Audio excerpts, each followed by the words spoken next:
For 5 years, I secretly paid my parents' mortgage, over $200,000, without ever asking for thanks. Then one Sunday, in front of the whole family, my mom looked me in the eye and said, "You're ungrateful. Get out and never come back." I stood there stunned in the house I was paying for. That was the moment everything snapped. If you've ever sacrificed for someone only to be betrayed, trust me, you'll want to hear what happened next. For the past 5 years, I, Emily Carson, age 33, have been covertly making mortgage payments to my parents.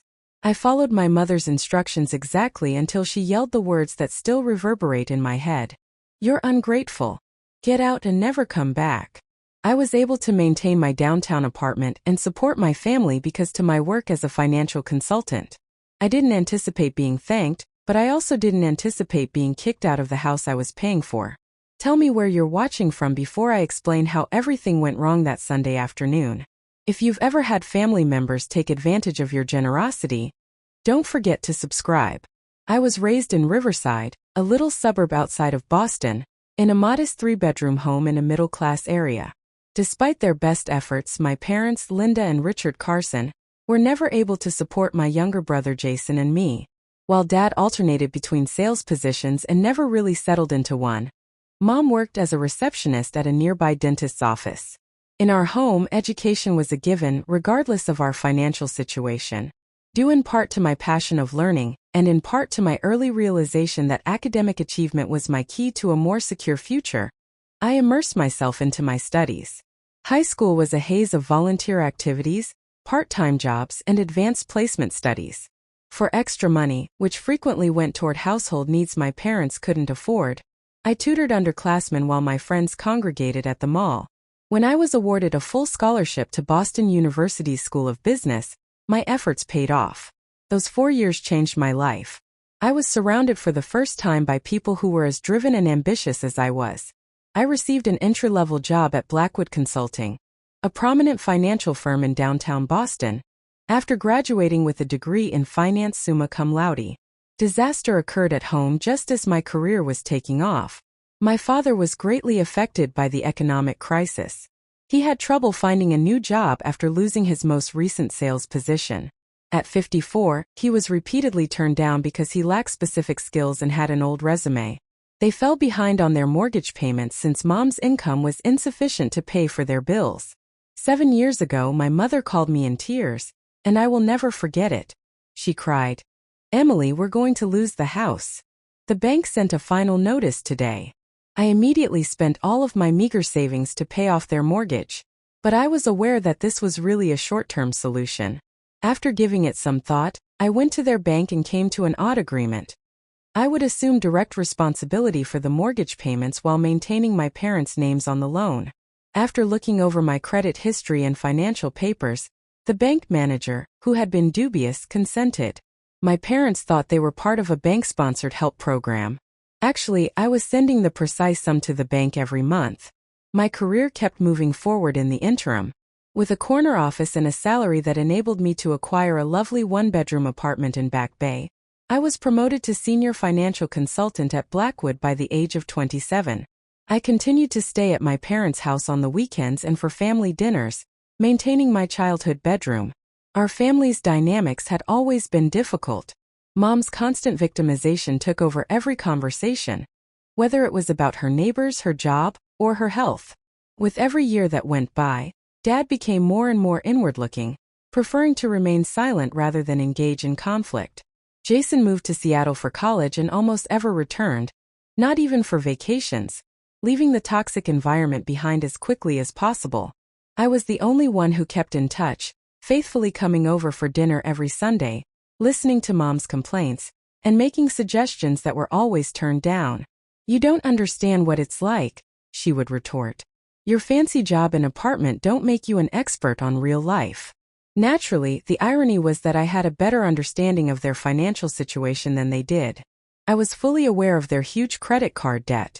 I was aware of how little, if anything, they had saved for retirement.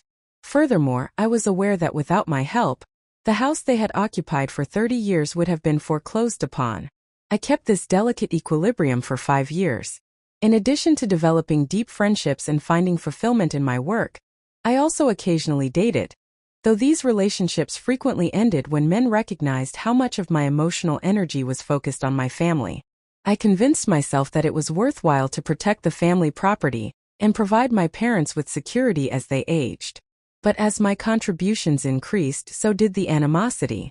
It hurt worse every time Mom made a backhanded remark about my privileged existence.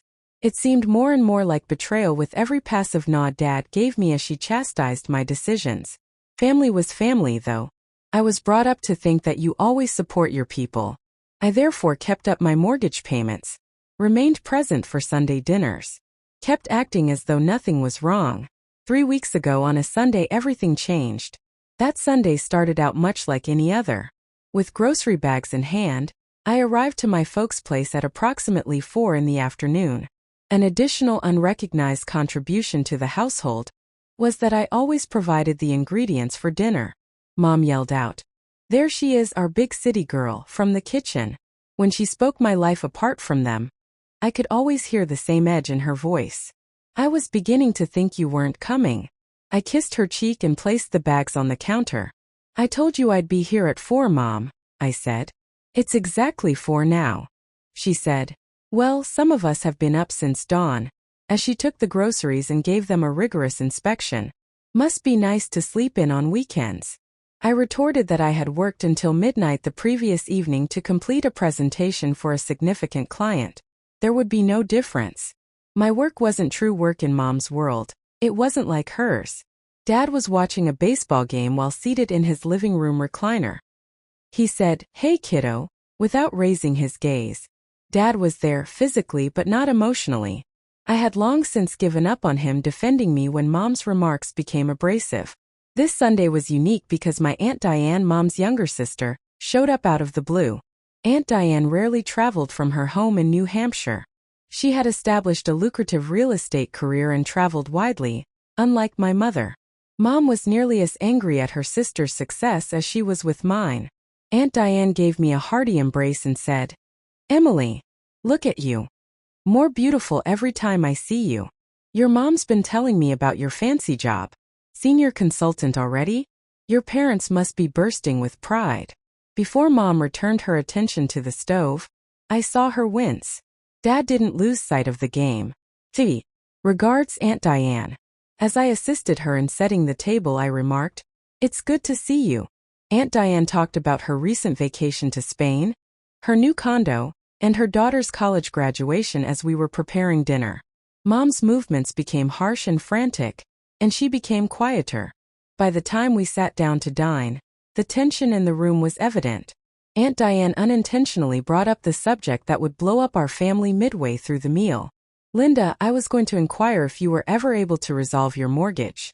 I recall that a few years ago you were concerned about foreclosure." My fork was hanging in midair when I froze. "What are you discussing?" Mom scowled. "When Richard lost his job, we had some difficulties, but the bank was accommodating. We're all right now." Aunt Diane appeared perplexed. "Oh, I thought." She gave me a quick, unsure look. "During our lunch last year, Emily mentioned that she could help you with that." The ensuing hush was deafening. Mom's eyes widened, darting between me and her sister, and I could feel the blood dripping down my face. "What did Emily do?" Mom's voice sounded dangerously low. When Aunt Diane realized her error, she started to change her mind. I could be forgetting. "I want to hear what my daughter has been saying behind our backs," Mom said, her gaze fixed on my. It was just no. With a pounding heart, I put down my fork. "Mom, I didn't say anything behind your back. You simply what?" She insisted. "Have been meddling in our financial affairs? Telling people that we are incapable of handling our own affairs." At last, Dad raised his head from his plate. "Linda, perhaps we ought to know Richard." She turned back to me and said, "Well, I want to hear this." I inhaled deeply. Perhaps the moment had come for the truth after 5 years of concealment. "You were 3 months late on the mortgage when Dad lost his job. Foreclosure was being initiated by the bank. I made arrangements to pay the bank directly each month and settled the outstanding sum." Mom's face lost color, but it came back with a fury. "What did you do?" I mutely remarked. "I've been paying your mortgage for the last 5 years." I wanted to assist, If I made the offer directly, I knew you wouldn't accept it. Did you go behind our backs then? Made us appear like needy people. With every syllable, Mom's voice grew louder. Nobody is aware. Aside from the bank. Me, I said. And, apparently Aunt Diane. Charity wasn't the point. The goal was to keep the family house. The family home, Mom continued in a derisive tone. You mean the house you believe you currently own? Are you suggesting repairs and renovations all the time because you believe this is your home? Linda, Dad said. Emily was merely attempting to assist. Aid. Mom gave a sour laugh. This isn't helpful. Control is this. She believes she is superior to us. That we are incapable of caring for ourselves. That isn't accurate, I objected. Mom interrupted me saying, I never thought. I know exactly what you thought. Sorry, Mom and Dad. They are so inept that they must be saved by their successful daughter. Emily, did it make you feel important? Did it give your affluent pals something to boast about? Her accusation was unfair and it hurt. I had been discreetly paying their mortgage for the past 5 years, never bringing it up to anyone outside of Aunt Diane, who seemed to be worried. To keep my parents stable, I had postponed purchasing my own house, given up my own financial ambitions, and curtailed my social life. I wasn't boasting, I responded, straining to maintain my composure. I was concerned that you would lose your house. I was able to assist. So I did. Without requesting. Without informing us. Mom's voice took on more volume. Behaving like children when making decisions about our lives. I reminded her. I tried to talk to you about your finances before. Every time I raised it, you silenced me. Said that it was none of my concern. It wasn't. Mom was now standing with her hands on the table saying, it still isn't. Emily, we're grown-ups now. Our child shouldn't be in charge of our lives. Dad stared at his plate and said nothing. It appeared as though Aunt Diane wanted to vanish. I eventually let out my rage and said, apparently you did need help. This house was just weeks away from being taken by the bank. All of your hard-earned money would have been lost. So you're allowed to go behind our backs because of that? 4 years to deceive us. Mom's face twisted in anger. Who are you, in your opinion? I stood up to address her and declared, I am your daughter. I am the one who has been providing for you while you criticize my decisions in life and write off my work as a glorified pastime. The words lingered between us. A voice at last given to years of unsaid animosity. Mom's hand shook as she gestured at me across the dining table. Her face turning from crimson to purple. You lack gratitude. Leave. And don't ever return. There was silence in the room. Even the baseball game's background sound seemed to disappear. The words struck me like physical blows and I stood motionless. She had never before explicitly thrown me out, even though there had always been tension between us, criticism and passive aggression. Dad said softly, Linda. But Mom didn't finish. This is how you pay us back after all these years of helping you. Encouraging you and giving you everything? Behind our backs, perhaps? By portraying ourselves as needy people. With every charge, her voice became louder. You believe that your downtown apartment and business degree make you superior to us? You believe that gives you authority over our lives. I responded, scarcely raising my voice above a whisper. I wasn't trying to control anything. I tried to assist. Aid? Mom made a sharp, brittle sound as she laughed. No, Emily. It didn't help. You played the role of savior here. This was your urge to feel better than others. That's unfair. I objected, tears in my eyes. Just, do you wish to discuss fairness? Mom's voice became louder yet. Is it reasonable that you have been deceiving us for so long? Is it reasonable that you and Patricia have been talking about our private matters? She made wild gestures at my aunt, who appeared to squirm in her seat. Aunt Diane began to say, I didn't mean. But Mom interrupted her with a raised hand. And you with your ideal little life and your ideal little career, she said, turning back to face me. Never got married. Date seldom. Having nothing better to do, you spend your weekends with your parents. Making yourself feel important by taking advantage of our financial difficulties. Every statement was a dagger, targeted right at my most ingrained fears. I turned to Dad and begged him to step in, but he stayed mute and kept his eyes on his plate. His silence seemed much more betraying than what Mom had said. Mom remarked, her voice suddenly controlled and chilly. I think you should leave. Additionally, don't bother returning on Sunday of next week. On any Sunday. Let me clarify that this is not your home, despite your apparent belief to the contrary. We call it home. Additionally, you are no longer allowed inside. Her tone was so definitive that it made my stomach turn. Unable to think of anything to say, I stood there with tears streaming down my face. That's enough, Linda, Dad remarked at last. However, it was too late and too little. I took my purse from the back of my chair and murmured, Okay, I'll go if that's what you want. As I made my way up the stairs, Aunt Diane called after me. Emily, wait.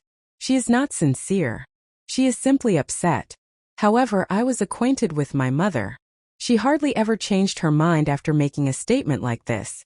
And after 5 years of unrecognized support, criticism, judgment, and being cautious, something inside of me had finally shattered.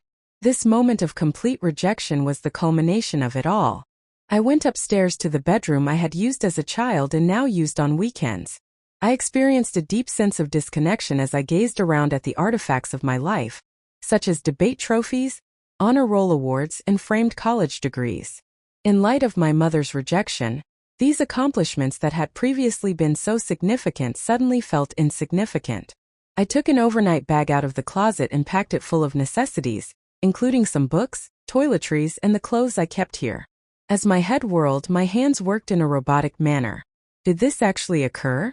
Was I truly being evicted from the home I had provided for years?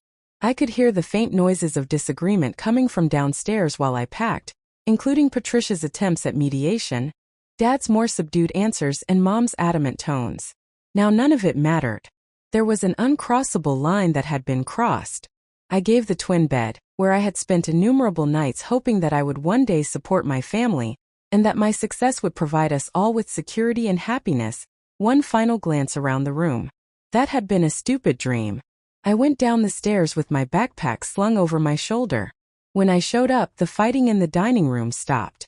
Emily, Dad said, getting up from his seat. I shook my head though. Don't, I said in a very steady voice. Simply said, don't. I've had enough. Are you really going to leave? Like that? Despite her clear request, Mom's tone indicated that she hadn't anticipated me actually going. Do you not want that? I inquired. For me to leave and never return? That's exactly what you said. Mom crossed her arms, a defiant stance I had witnessed countless times as a child. The next time you choose to visit us, don't expect things to return to normal after you leave that door. I gave her a look. I think I glanced at her for the first time. She was a person to me, not my mother. Flawed, uneasy, and finally incapable of taking assistance without interpreting it as criticism. I said, goodbye, Mom, without anything more. Dad, Patricia, Aunt, I apologize for dinner. Without turning around, I left via the front door. It sounded oddly definitive when it closed behind me. For a few minutes I sat in my car with my hands on the steering wheel and my eyes clouded by tears. The house I had kept for my family was now a monument to unrecognized sacrifice and mistaken loyalty. The journey back to my flat was a blur of anguish and incredulity. The traffic signals were altered. I was surrounded by other cars. However, I hardly noticed any of it. My astonishment had started to give way to a new feeling by the time I turned into the parking garage of my building, Resolve. I left my stuff at the doorway of my apartment and headed straight to my home office. I opened my laptop, went to the website of my bank, and discovered the automatic transfer I had established 5 years prior, $1,875 to my parents' mortgage business on the first of each month. I moved my finger over the button that said, Cancel Recurring Payment. Would I actually do this? Could I really just stop after 5 years of making sure my parents had a place to live? Leave now and don't return. I kept thinking about what Mom said. I pressed the button.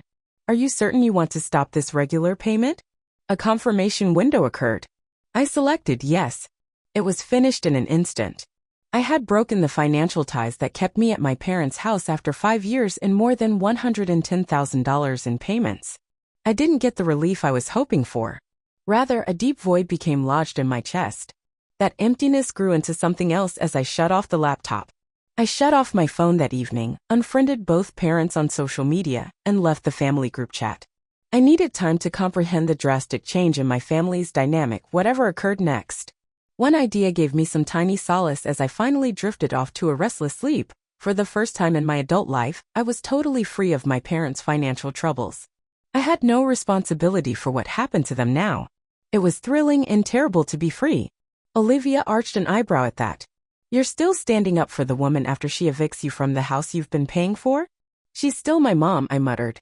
And Olivia offered me a glass of wine, saying, and that's exactly the problem. Your mother installed your buttons, so she knows just how to set them. Steph, you need perspective.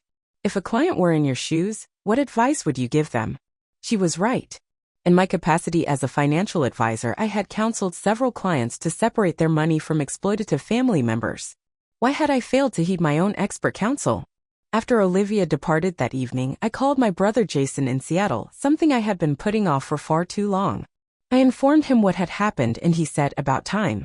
They are emotional vampires, as I have been telling you for years. In particular, Mom. Without thinking, I responded, they're not that bad. Emily.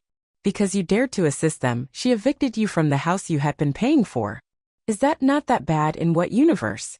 It was difficult to dispute with him when he stated it that way. The longest conversation we'd had in years lasted more than an hour. Long ago, Jason had cut off communication with our parents, only making quick phone calls on special occasions like birthdays and holidays. He had made the decision to protect himself after realizing how toxic our family dynamic was. I had decided to make a sacrifice. We were now comparing notes on how our lives had been impacted by those decisions. Before we hung up, he advised that we come visit. In July, Seattle is stunning. Take a break. Get your mind straight. I said I would give it some thought. After our talk, I felt lighter because I could see how deeply Jason understood, something that no one else could. He had experienced the same dynamics growing up in the same home. I was surprised by how much his affirmation meant to me. After I discontinued the automated transfer, the first mortgage payment was due on the 2-week mark. I noticed that I was looking at my phone more often, almost expecting my parents to call in a panic. Nothing arrived. The first text message from Dad came on day 16. Dad, how are things at work? Yesterday, Mom prepared a pot roast. I nearly smiled at the tone, which was so typical of my father, as if nothing had happened. His long-standing tactic of avoiding confrontation was clearly visible. I didn't answer. Another communication arrived 3 days later. Dad, the online banking is giving me difficulties. Are you able to assist? Once more, I didn't answer. He couldn't bring himself to confront the mortgage directly, despite the fact that the ambiguous reference to banking problems was obviously about it. The messages were less subtle and more regular by the start of the 3rd week. Dad, regarding the mortgage, the bank called. There must be a mistake. Dad, when you get a moment, could you give me a call? Significant. Dad, please answer Emily. It has to do with the house. Nevertheless, I remained silent. After years of unrecognized assistance, they were expelled. They would have to admit what had happened if they wanted to talk about the mortgage today. Then 20 days after telling me to leave and never return, Mom made contact for the first time. Mom, we are behind on our payments according to the bank. Take care of this right away. No recognition of what she said or did. Just a request that I resolve the issue. It was breathtakingly audacious. As the bank probably started their collection process, more communications arrived, each one more urgent than the last. Dad, the bank sent out a late notification. They're threatening to charge more. Mom, you need to quit playing whatever game you're playing. Give me a call. Dad, give me a call. The bank letters have Mom furious. By now, the previous Emily would have given up and called the bank to arrange for the mortgage to be brought current. However, a fundamental change had occurred within me. At Olivia's suggestion, I began therapy with a family dynamics specialist during those 3 weeks of being apart. I was exposed to ideas like financial enabling and emotional blackmail by Dr. Claire, which harshly but enlighteningly framed my relationship with my parents. The message I had been anticipating and dreading came 25 days after the confrontation. Dad, the bank called. The foreclosure process has begun. We must speak. With my heart racing, I gazed at my phone. This was the crucial moment. My childhood home, which I had been keeping hidden for years, was suddenly under danger. And I realized a basic fact for the first time. I wasn't in charge of saving it. My doorman called to let me know there was a visitor that night. Miss Carson, a Richard Carson is here to visit you. Shall I send him up? It was Dad's first time to my flat. Neither of my parents had expressed any interest in visiting my house throughout the 5 years I had lived there. Unwilling to let Dad inside my private zone, I said to the doorman, "I'll come down." Dad appeared somehow smaller in the lobby. His face was nervous, his shoulders bent. His face lit up with relief as he saw me. "Thank God, Emily. Our calls and texts have gone unanswered by you. We had been quite anxious. I may have been touched once by the worry. Now I saw it for what it was, a concern for the foreclosure rather than for myself." "Hello, Dad," I said in a neutral tone. "What brings you here?" He looked around the lobby, obviously uneasy with this public discussion. "Can we speak in a confidential setting?" I pointed to a tiny seating spot in the corner and said, "We can sit over there." It was deserted, providing little seclusion without the closeness of my apartment. I saw how exhausted he appeared as we sat. He was obviously exhausted from the last 3 weeks. Guilt pulled at my heart for a time. But I ignored it. I wasn't the cause of this circumstance. I had just ceased making it possible. "Emily," he said in a quiet, concerned voice, "why did you stop making mortgage payments?" I was surprised by how direct his inquiry was. He had finally posed a direct question after years of skirting the truth and avoiding awkward talks. It was almost cool. "What do you suppose, Dad?" I asked, keeping my gaze fixed on you. His body shifted uneasily. "Does this have to do with what your mom said? She gets, you know. It wasn't her intention. What was it she didn't mean? What did she say about me being ungrateful? Or the time she urged me to leave and never return?" Dad flinched. She was distressed. "You are aware of her behavior when she feels assaulted." Despite the emotions swirling inside of me, I managed to remain composed and said, "I wasn't attacking her. I was just explaining that I've been paying your mortgage for 5 years. That is a fact, not an attack." With a hand raking through his thinning hair, he trailed off, but stopping the payments without warning. "The bank claims to have begun the foreclosure process. Emily, we are unable to make the payments on our own. You are aware of that." The admission I had been anticipating was finally there. Their inability to pay for their home was something they had recognized all along. Even while they disregarded my accomplishments and criticized my life decisions, they had been depending on my covert assistance. "I know," I replied. "I've known about it for 5 years. I initially began making the installments for that reason." "So why stop right now?" He seemed genuinely perplexed, as though he was unable to understand why his daughter, who had been kicked out of their home, would suddenly refuse to help them. I just said, "Mom told me to get out and never come back. I'm honoring her desires." "Yes, but she didn't mean to." "She did," I cut in, abruptly fed up with the justifications. "She truly meant it at that precise time. And in the 3 weeks that have passed, she has not once called to express regret or even to recognize what transpired. She has never expressed gratitude to me for the 5 years of help I have given her. Rather, she texted me to fix the mortgage problem as though it were my duty to keep up a property I was no longer allowed to be in." Dad stopped talking and lowered his gaze to his hands. I questioned whether he was truly listening to me for the first time. "Clear boundaries moving forward," I responded. "Our relationship can't continue as it has been." Dad gave a contemplative nod. "Would you be willing to come to the house for a conversation? All 3 of us. Talking openly and honestly." It was intimidating to think about going back to the home where I had been so violently sent away. However, I understood that I had to confront the matter head-on. My response was, under certain conditions, it needs to be a calm, respectful discussion. At the first sign of Mom becoming defensive or attacking, I'm leaving. And I want it clear that I'm not committing to resuming the mortgage payments.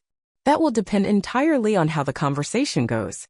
Dad said, "That's fair," with a note of relief in his voice. "When would you be willing to meet?" The next Sunday, precisely 4 weeks after the altercation that had destroyed our family dynamic, we made our decision. Dad got up to go, but after he paused, he came forward and gave me an awkward but real embrace. For the first time in years, he made physical contact. He said, "Emily, I'm proud of you. I should have told you that a long time ago."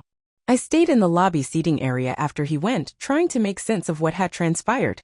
The discussion had not proceeded as I had anticipated. Rather than being manipulative and guilt-tripping, Dad had listened. He had admitted his part in our broken family structure. It was a beginning, but it wasn't everything. To be ready for the next family meeting, I called my therapist for an urgent appointment back at my apartment. Dr. Claire assisted me in creating techniques for upholding boundaries, identifying deceptive behavior, and effectively communicating my needs without letting my feelings get in the way. Remember, she said at the end of our conversation, you're not responsible for their reactions or emotions. You can only control your own behavior. Stay grounded in your truth. In the days before Sunday's meeting, I alternated between being anxious and determined. Olivia volunteered to be on call during the meeting, prepared to offer assistance or an escape if necessary. Jason, who contacted me every day from Seattle, helped me navigate possible situations and reminded me that I was free to leave if things became toxic. I drove with an odd sensation of detachment to my folks' place on Sunday. I no longer felt at home in this building. It was a place of suffering instead of solace. I centered myself using the techniques Dr. Claire had taught me by taking a few deep breaths as I parked in the driveway. I muttered to myself, "You've got this," as I moved closer to the front door. Whatever happens, you're going to be okay. Instead of using my key, I rang the doorbell, a modest gesture that represented my new position as a guest rather than a household member. As though he had been waiting close by, Dad opened the door right away. "Emily," he said, clearly relieved. "Come in. Your mother's in the living room." I entered, preparing for anything could happen next. I quickly repressed a surge of nostalgia brought on by the house's familiar aroma, which was a combination of Mom's flowery perfume and the lemon polish Dad had applied to the furniture. This had nothing to do with the past. The goal was to define the future. Mom's face was a meticulous mask as she sat stiffly on the couch. I sat in the armchair opposite from them while Dad sat next to her. Between us, the coffee table felt like a demilitarized area. Dad started off by saying, "Thank you for coming," obviously practicing this opening. "We appreciate you being willing to talk." I nodded but remained silent, awaiting Mom's reaction. There was stillness in the room for a few awkward seconds. She cleared her throat at last, saying, "The bank called again yesterday. They're moving forward with foreclosure proceedings." "It's not an apology." Not a nod. Another mortgage-related comment. A sinking sense of disappointment took hold of me. I said, "Is that all you have to say to me?" Dad put a hand on Mom's arm, a tacit reminder of whatever chat they had had prior to my arrival, but Mom's eyes flashed with old defensiveness. Mom stumbled, then began again. I may have overreacted that day." I repeated, "May have?" Dad nodded encouragingly at her. "I did overreact," she was quick to clarify. She was obviously having trouble with the words. "I shouldn't have told you to leave. It was a beginning, no matter how tiny." I looked you in the eye and said, "Why did you?" Mom moved apprehensively. I was embarrassed. Humiliated. Finding out that you'd been paying our mortgage for years, that we couldn't manage on our own. And in front of Patricia, of all people. More information was disclosed than Mom most likely intended when Aunt Diane's name was mentioned. The mortgage wasn't the only issue here. It had to do with appearances. Concerning pride. Regarding her continuous rivalry with her sister who has achieved greater success. "So your pride was more important than acknowledging the help I've provided for 5 years?" I didn't use an accusatory tone. Mom objected. "It wasn't like that," but Dad stepped in. "Yes, it was, Linda. That's exactly what it was like." His authoritative voice surprised me as well. Our pride, our unwillingness to admit we needed help, led us to take advantage of Emily's generosity while never properly acknowledging or thanking her. Mom didn't disagree with him, but her lips thinned into a line. Sort of progress. It was time to put everything on the table, I decided. I took a folder out of my bag that contained printouts of all 5 years' worth of mortgage payments. I set it down on the coffee table and slid it in their direction. Simply put, "This is what I contributed," I said. $112,500 over 5 years. Every payment made on time. Without fanfare. Without acknowledgement. All while enduring criticism about my career, my lifestyle, and my choices. Mom didn't open the folder, she just stared at it. Dad's hands were shaking as he reached for it, turning the pages with increasing dismay. "I had no idea it was this much," he murmured. "That's because neither of you ever asked," I pointed out. "You accepted the help without question, without gratitude, and ultimately with resentment rather than appreciation." Mom's eyes remained fixed on the folder, her expression unreadable. When she finally spoke, her voice was barely audible. "I don't know what to say. Thank you would be a start," I suggested. Followed by a genuine apology for the things you said when you threw me out of this house. She flinched at my directness but finally raised her eyes to meet mine. "Thank you," she said. The words sounded strange coming from her. "And I'm sorry for what I said. I didn't mean it. It wasn't flawless." There was still a defensive quality to her tone, but it was more than I'd ever received from her before. I nodded my acknowledgement, waiting to see if she would elaborate. I was jealous, she admitted after another long pause, surprising me with her candor. Watching you succeed, build your career, afford things we never could. It made me feel like a failure, like everything your father and I worked for wasn't good enough. I never thought that, I said softly. I know. That was my issue, not yours. Mom's hands twisted in her lap. And then finding out you've been paying the mortgage, it felt like charity. Like pity. It was easier to be angry than grateful. The raw honesty of her words struck me. This was the most sincere chat we'd ever had regarding our relationship. Where do we go from here? Dad inquired. Looking between Mom and me, I took a deep breath. This was the moment to define the new terms of our relationship, to set the boundaries I had needed for years. First, we need to be clear about the house, I said. I'm not resuming the mortgage payments. Mom's face sank, but she nodded stiffly. Instead, I continued, I'm willing to help you develop a plan for financial independence. That might mean downsizing to a home you can actually afford, creating a realistic budget, or exploring other options for your retirement years. But whatever happens, it needs to be sustainable without my ongoing financial support. Dad gave a contemplative nod. That's more than fair. And our relationship needs to change, I stated forcefully. No more criticism of my career or lifestyle. No more passive-aggressive comments. No more expectations that I'll drop everything when you need something. I'm your daughter, not your personal bank or emotional punching bag. Mom flinched at my comments but didn't argue. And finally I concluded I need time and space to heal. This breach of trust being thrown out of the family home, it's going to take time for me to process and move past it. I'm not cutting you off, but I am establishing boundaries. Sunday dinners will be occasional, not weekly. Phone calls will be when I have the emotional energy, not on demand. And any further financial support will be discussed openly and acknowledged appropriately. A deep stillness fell as my parents assimilated these conditions. Part of me expected resistance, particularly from Mom. Instead, she astonished me. You've become quite the strong woman, she continued, a peculiar ring of astonishment in her voice. I don't know that I would have had the courage to do what you're doing. Coming from my mother, this was as near to approbation as I'd ever received. Dad said, we respect your boundaries. And we'll work with you on the financial plan. It's past time we took responsibility for our own situation. After talking about the first phases of their financial planning, I felt lighter than I have in years as I drove out of the house an hour later. It would be difficult to overcome decades of dysfunctional tendencies in a single chat. However, I saw the potential for a better relationship with my parents for the first time. More significantly, I had at last discovered my voice and the confidence to express it. We began a hesitant new chapter in the weeks after our family meeting. As promised, without taking back the mortgage payments, I assisted my parents in examining their financial alternatives. For all of us, the process was enlightening and sometimes heartbreaking. Our first financial planning discussion at the kitchen table began with Mom asking, "What do you mean we need to sell the house? This is our home. We've lived here for 30 years. I pointed to the spreadsheet I had made and calmly said, the numbers don't lie.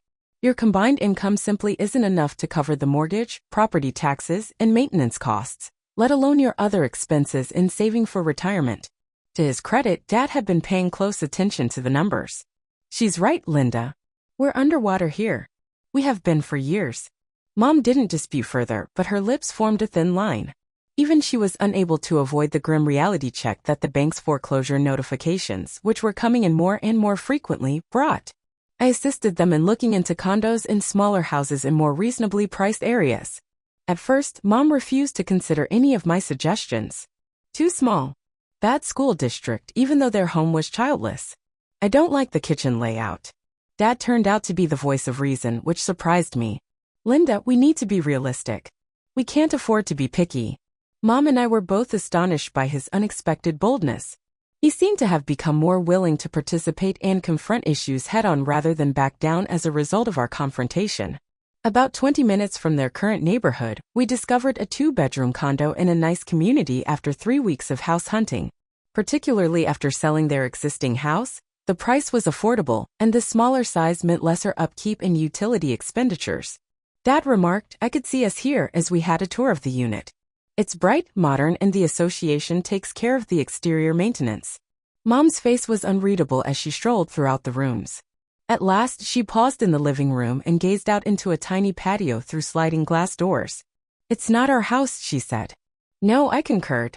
It's not. But it could be your home. One that you can actually afford on your own. I was shocked to see tears in her eyes as she turned to face me. I am sorry, Emily. For everything. For taking your help for granted. For not appreciating what you were doing for us. For the things I said. I was taken aback by the unexpected and apparently sincere apology. Mom had never been the type to take responsibility or show regret. I cautiously walked up to her and, after a brief pause, took her hand. It was "Thank you for saying that," I replied. It means a lot. She wiped away her tears and nodded rapidly. This place will do, she declared, resuming her pragmatic tone. If your father likes it, we'll make an offer. I assisted them in writing an offer letter for the condo that evening while we were seated at what would soon have been their kitchen table. I observed a new interaction between my parents as we worked together. Instead of submitting to Mom as he had done for decades, Dad was more outspoken, voicing his thoughts and making choices. Surprisingly, Mom was paying attention to him, not ignoring him, but genuinely taking his advice into consideration. I noticed you two seemed different as we completed the paperwork. Dad's lips formed a tiny smile as he looked at Mom. Let's just say we've had some long overdue conversations. After you left that day, Mom said without looking at me, your father finally stood up to me. Told me exactly what he thought about how I treated you all these years. It wasn't pretty, Dad said, but it was necessary. It was startling and incredibly touching to learn that Dad had spoken up for me, that he had really spoken to Mom about her actions. Years upon years of quiet acquiescence. Maybe he had been listening more intently than I thought. We started the hectic process of getting their house ready for sale after their offer on the condo was accepted. Sorting, selling, donating, or discarding decades' worth of accumulated belongings was necessary. For all of us, it was emotionally enlightening yet physically taxing. As we worked on the kitchen cabinets, I questioned Mom, do we really need 5 sets of dishes? She was holding a broken plate from a set I had seen when I was a little kid. This was my mother's, she murmured quietly. But no, we don't need 5 sets. They had reduced their belongings by over half by the time we were done. The freshly painted and clutter-free property sold in 2 weeks for enough to cover the outstanding mortgage and give them a comfortable buffer between support and sacrifice for their new life. This has allowed me to regain something I was unaware I had lost, myself. I was a lady 6 months ago, silently defending a crumbling family structure in the hopes that I might gain respect or affection in return. I've changed into a woman who sets limits, speaks her mind without holding back, and no longer bases her value on what she can contribute. Of course, my parents still have flaws. However, they are making an effort. Additionally, I've discovered that mending calls for room, willingness, and consistency rather than perfection. All of us have taken steps, occasionally stumbling but always in the same direction. I used to believe that our family's stability depended on maintaining the house. I now realize that a family isn't made of square space or walls. It is based on respect for one another, honesty, and trust. And last but not least, I'm creating something new. In myself as well as with them. Not as the one who fixes things. Not in the role of the quiet supplier. However, as Emily Carson, daughter, sister, consultant, mate, and a lady who, after being warned to leave and never return, decided to walk away and return on her own terms, supporting and enabling others. Between martyrdom and charity. My therapist, Dr. Claire, has assisted me in seeing that my value is independent of what I do for other people. In our most recent session, she reminded me that you are valuable simply because you exist. Not because you pay bills or solve problems or sacrifice your needs for others. It's a straightforward idea, yet it took me 32 years to fully comprehend. As I reflect on that agonizing Sunday encounter, I see it as the essential impetus for transformation. The harsh comments of my mother, "You're not thankful." At first, it felt like rejection, get out and never come back.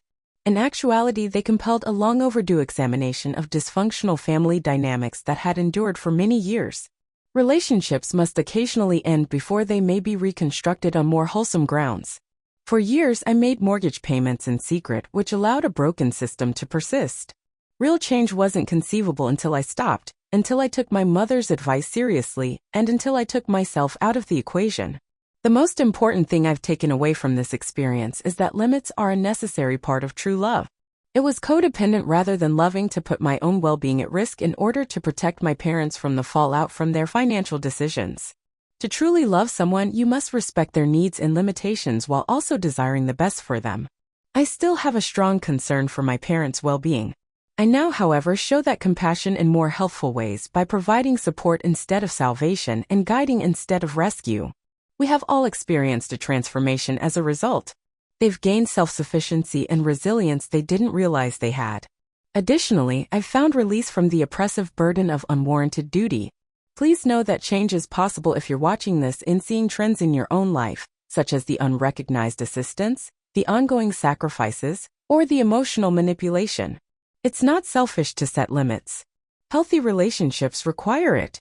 You are deserving of recognition for your efforts. You should be respected for your decisions. Above all, you should be in partnerships that make you feel more alive rather than exhausted. Have you ever needed to establish challenging limits with relatives? What effects did it have on your relationship? Leave a comment below with your experiences. It might inspire someone else going through a similar situation. For more articles about handling complicated family dynamics, please hit the like button and subscribe if this spoke to you. Additionally, share this video with anybody you know who might find it helpful to hear about this trip. And that's my story. In the end, the best revenge wasn't shouting or proving a point, it was reclaiming my peace, growing stronger, and choosing a life that reflects who I truly am.